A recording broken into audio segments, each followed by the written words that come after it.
College loans. Explained. Ah, college life. The thrill of learning, the excitement of new experiences, and the promise of a brighter future. But hold on just a moment. Before you dive headfirst into the world of higher education, there's something important we need to discuss: college finances. Hey, check this out. It's a workshop on college financial aid. Financial aid? What's that? Yeah, I've heard of it, but I'm not really sure how it works. Well, you're in luck. Today, we're going to unravel the mysteries of college financial aid, starting with everyone's favorite topic, loans.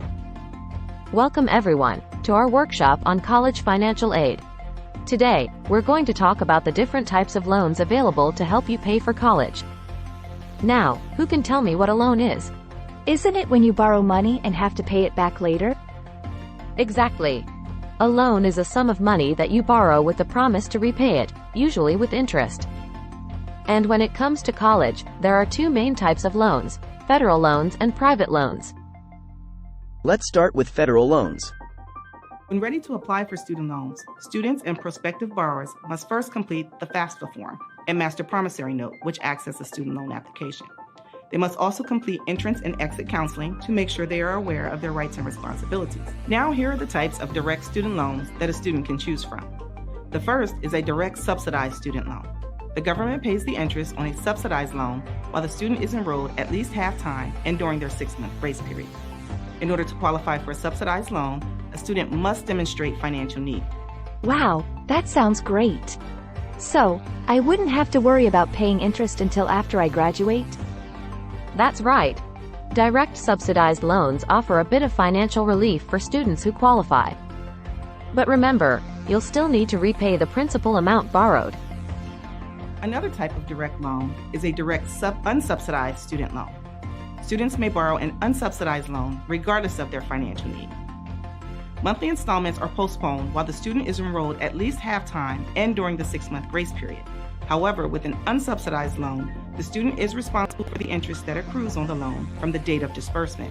If students are able to make payments during this time, then they will pay less in the long run. So, even though I don't have to worry about demonstrating financial need, I'll still need to keep track of the interest accruing on my loans? Exactly.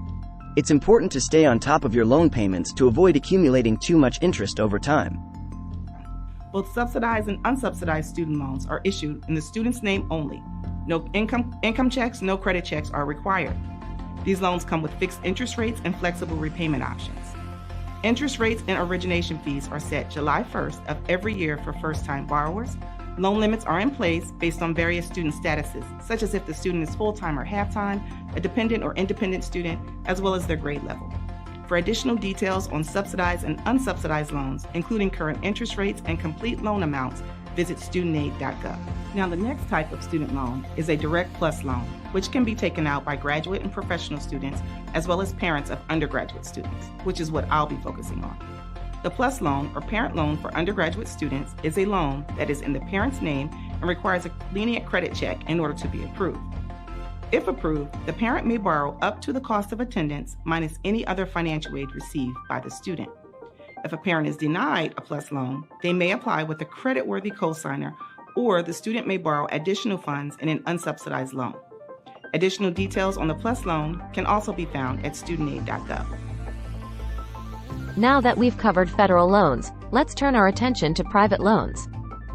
Unlike federal loans, which are funded by the government, private loans are offered by banks, credit unions, and other financial institutions. Private loans can be a valuable resource for students who need additional funding for college. However, it's essential to understand the terms and conditions before borrowing. I opted for a private loan to cover the remaining cost of my tuition, but I wish I had researched my options more thoroughly. The interest rates were higher than I expected, and the repayment terms weren't as flexible as federal loans. That's a common pitfall with private loans. While they can fill the gaps in your financial aid package, they often come with higher interest rates and less favorable repayment options. So, which type of loan is right for you? Well, that depends on your individual financial situation and borrowing needs. Federal loans offer fixed interest rates and flexible repayment options, making them a popular choice among students. However, if you've exhausted all federal aid options and still need additional funding, private loans can provide the necessary support. Remember, taking out a loan is a significant financial decision that can impact your future for years to come. Before borrowing any money, be sure to explore all of your options and consider how each loan will affect your long-term financial goals. And there you have it, folks.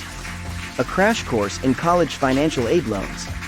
Whether you choose federal or private loans to pay for tuition and fees, housing and food, transportation, books and supplies, or personal expenses, remember to borrow responsibly and plan ahead for a bright and successful future.